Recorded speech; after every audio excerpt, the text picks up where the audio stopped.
Married at First Sight, Season 16, Episode 15. Okay, so we're getting down to the last week or two of the 8 weeks, and there is nothing to see here, folks. These couples are just hobbling to the finish line with their marriages held together by a piece of dental floss, cayenne pepper, and a stick of gum. As a Hail Mary, they brought in Devin Franklin to see if he could give these marriages mouth-to-mouth resuscitation, but he can't fix something that was never going to work in the first place. Hey there, hey, I'm Tamara, and this is Tamara Lynette Tells. Let's talk about this episode. Jasmine and Orgy, aka Airris. When Jasmine went with Devon one-on-one, is it Devon or Devon? She talked about her meetup with the ladies at the drink mixer class and called her breakdown a breakthrough. Apparently, the fact that she brushes things under the rug was a newsflash to her. Girl, I could have told you that on your honeymoon. Orgy was throwing all kinds of red flags at your forehead, and you were just ducking and jumping around like you were playing dodgeball. Now, she says she feels like they're compatible because they have things in common and feels in the long run things can work. What things can work? Not in this so-called marriage. Girl, this man hasn't given you any proof of life when it comes to being a husband. And other than being on the same show together, what exactly do you have in common with him? When Devon met with Orgy and was talking to him about wanting to be married but not putting in the effort, I was like, Devon, what are you talking about? By now, Jasmine and Orgy have spent hundreds of hours together and haven't even been able to build a situationship, let alone a friendship or a marriage. Try to work on your marriage? That dead horse was already beat down, memorialized, and buried. It's about time you encourage Jasmine to move on and make Orgy tell her it's never gonna happen. Nicole and Chris. At first, it seemed like Nicole was working overtime to make this relationship work. Now that there's potential to have a happily ever after with Chris, she seems to be working overtime to sabotage the relationship and push him away. Her unresolved baggage from previous relationships no longer fits in the overhead storage bin. I'm gonna need her to have that baggage weighed and checked in at the counter. Her give me space, but don't give me space conversation was diabolical. This is exactly how she explained it to Chris. When I say I need space and alone time, I'm saying that because in the moment, I need that, but I would love for you to not let me have that. What I mean is, if I say to you, I need space, that means what it means. But if I say, I'm just going to sit in the other room, I have a lot of feelings and I don't know how to process them yet, maybe ask if I want to sit in the living room, because if I say I need time to process it, I don't know how to do it, but it might be easier if you help me to process it, even if it doesn't make sense. Say what now? None of this makes sense. What in the Halle Berry are you trying to say? How about in those moments that you're referring to, that you say what you mean and you mean what you say? Nobody has time or the brain capacity to read through your nuance of wording.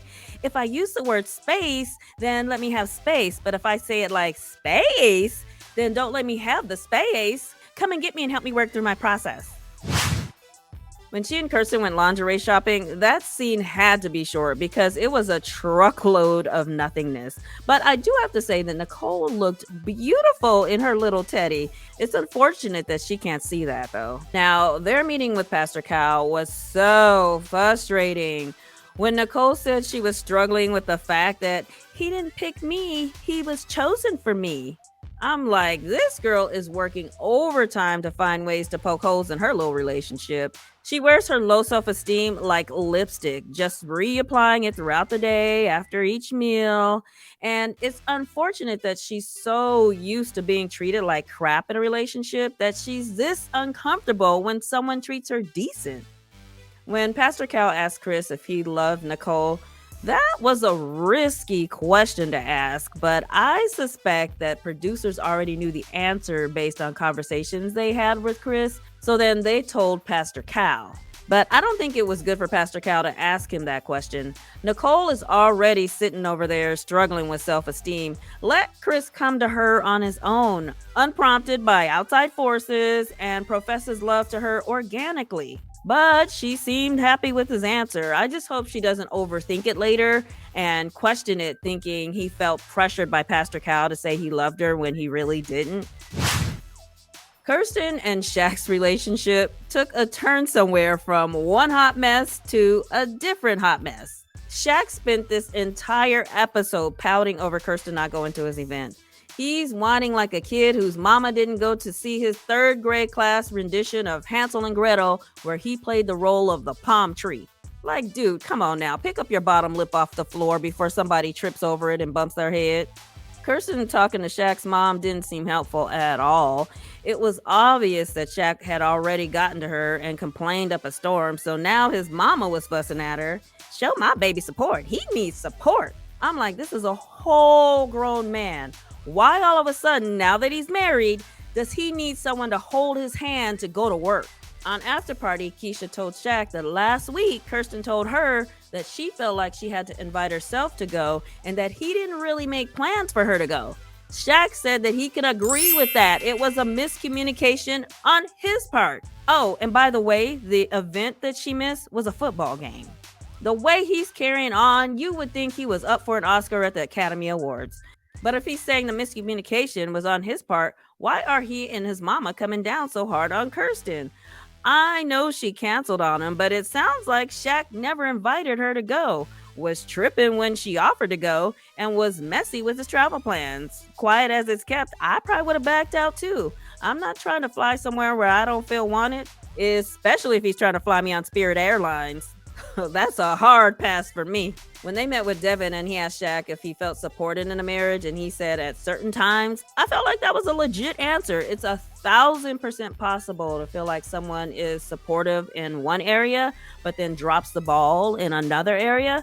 But Devin was like, it's either a yes or no. Now, I thought that was a weird situation to put Shaq in, because if he says yes, then that means he's satisfied. But if he says no, that means he never feels supported. But in the meanwhile, his feelings are really somewhere in the middle. Who invited this Devin dude? Gina and Chuck Norris. I think if Gina took her walls down, Chuck would actually try with her. He seems to be a little smitten. But when they met with Dr. Pepper lost me when she was making suggestions of movies they should watch together. She said they should watch Driving Miss Daisy because it's a beautiful story of love and devotion. When she said that, I literally Googled the movie thinking that I was getting the name of that movie confused with another one, because the movie I saw with that name featured an old lady who treated a grown man like he was a piece of property. Never would I ever refer to that movie as a beautiful love story. Dr. Pepper, if a woman treated your daddy like that when you were growing up, would you describe it as beautiful? Ooh, she got my pressure up. Let me move on. On a more positive note, I think Chuck is probably the most likable character on this show right now. He's just a nice guy who's a little goofball. So when the group got together for drinks and line dancing, since the experts weren't invited, Nicole decided to fill in for Dr. Pepper and Pastor Cal. Just call her Pepper Cal over there. So Pepper Cal turned her focus on Orgy first, told him, I'ma need you to try harder. How is that one of your needs? And more importantly, why is everyone sitting there with straight faces like she's a legit expert? So Shaq's share moment of being the person who felt unseen and misunderstood. Pepper Cal was out of line when she spoke for Kirsten, saying that Kirsten wants to be there for you, so please lean into her for support. The look on Kirsten's face was seriously like a deer caught in the headlight, like, ew, why is everybody looking at me? Okay, sure, Pepper Cal. It was in that moment I realized that Kirsten isn't some cunning actress who's playing a part for the cameras to avoid getting the villain edit. No, she's just dingy. Like her telling Shaq, who's a college student with a mound of student loan debt, that she expects him to buy her a house without her help when his lease expires in a couple of months was dingy. Her telling Dr. Pepper before she got married that she wants a man whose crocodile is at least 7 inches long.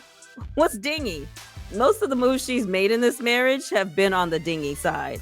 On Afterparty, Pepper Cal and Orgy said the reason Pepper Cal spoke up was because there was an awkward silence after Shaq shared, because everyone was waiting for Kirsten to chime in with some supportive words. But she had nothing to say because she's a dingbat. Also, Shaq has shared that story with her before, so it wasn't her first time hearing it. But Shaq storming out felt over dramatic. He's just coming across as a whiner at this point. Again, he brought up his work event and he keeps reciting a script of what she's supposed to say in certain situations when it comes to their marriage. You should have said this, or you could have said that. Either hand her the script before you have a conversation so she can take cliff notes, or accept her for who she is. But instead, he decided to pour lemon and salt on the wound by continuing to whine. At my work event, I found out that I won't be graduating on time, and that's a situation I really needed my wife by my side. Okay, I'll give it to you. That sucks, but at this point, literally, Shaq, what do you want her to do? You've been carrying on and on about this for too long. Done told your mom and Devin Franklin on her, plus half the cast. And on Afterparty, she said she apologized. Like, what more do you want, man? I mean, in the end, they hugged it out, but I still don't think he let it go. When they got back inside, though, Shaq announced that he and Kirsten were having sex. Now, I told you that 2 weeks ago. On Afterparty, he said that they've been having sex for a while now. Their relationship is complicated. I feel like Shaq is bringing too much emotion to the table, whether it's pouting, indifference, or needing support every time his job turns on the lights. While in the meantime, I believe Shaq is growing on Kirsten, but she doesn't know how to deal with all of his emotions, nor does she know how to manage her expectations of wanting to date a baller when she's married to a student. So the group finally went over to take their line dance class, and it looked like everyone was having a good time. Chuck was over there being extra with his so-called dance moves, and I am here for it. Then the dance instructor walked over to Orgy and took him by the hand and danced with him. Jasmine got mad. I was like, Jasmine, why are you so upset that he is boot scoot boogieing with the dance instructor? How are you jealous over a man who wants nothing to do with you? What Orgy is giving you is information. He's showing you that when this season is over, so is your marriage. Orgy has done nothing to earn your feelings or your heart. He shouldn't have the power to get you this upset. But no, she stormed out. Is this a trend that grown folks are doing now when they get upset or something? Why is everyone storming out of this place? She was like, I'm done. I'm over it. I'm done. But she was yelling it over the music so Orgy could hear and chase after her, breaking up his little solid gold dancer moment. Orgy's only defense was, that's not even the type of woman I go for. Well, neither is Jasmine, but you married her anyway, so what's your point? You said you like a woman who will call you out. Here it is. You enjoying it? No, because when they spoke with Dr. Pepper, he said that when she stormed out, she caused a scene and it was unwarranted. Careful what you asked for. You said you wanted a woman who brought energy and would call you out. She finally has the guts to do it, and now you call her out for calling you out. When Dr. Pepper asked if he sees possibility for this marriage, this was perhaps Dr. Pepper starting to open the door to giving him an out. An early decision day, maybe? But he said he sees possibility. He's so full of it. He sees a possibility for this marriage to last until decision day. He sees the possibility of more group outings and free vacations. But Jasmine was just sitting over there smiling like they just called her order number at Little Caesars. Which just reinforces my theory from last episode where she keeps hanging in there because he feeds her false hope and she's buying into it. But at this point, she has more than enough information to know better. Her little breakdown to break through was all about him not keeping his word when he says he's gonna do something to make an effort. Come on, girl. And Dr. Pepper telling Orgy to set an alarm so he'll remember to text his wife to let her know he's thinking about her every day has got to be the dumbest advice I've ever heard. Let's get back to basics here, shall we? You don't need to set a reminder if you're already thinking about that person. The man is married, but he's not in this marriage. He greets his wife with what's up when he comes home. She is so deep into his friend zone. For him, she's that friend you say what's up to and keep it pushing because you don't want to be bothered. It's a shame to see women like Jasmine and Nicole struggle with their self-esteem. If nothing else, I hope they've gained some self-worth by watching these episodes back.